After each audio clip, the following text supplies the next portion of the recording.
ಬೆಳ್ಳನೆ ಓಲೆಯ ಹೇಗೆ ನಾ ಓದಲಿ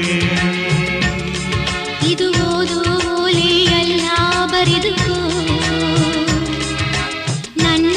ಜೀವನದಲ್ಲಿ ಎಂದುಕೋ ನಿನ್ನ ಮನದ ಮನೆಗೆ ತಂದುಕೋ ಈ ಕಂಗಳ ಬಾಗಿಲ ಬಾದರೆಯುವೆ ಬಂದು ನೀ ಸೇರಿಕೋ ಓ ಮೇಘವೇ ಮೇಘವೇ ವಂದನೆ ಸಂಧಾನದ ಪಾತ್ರಕ್ಕೆ ವಂದನೆ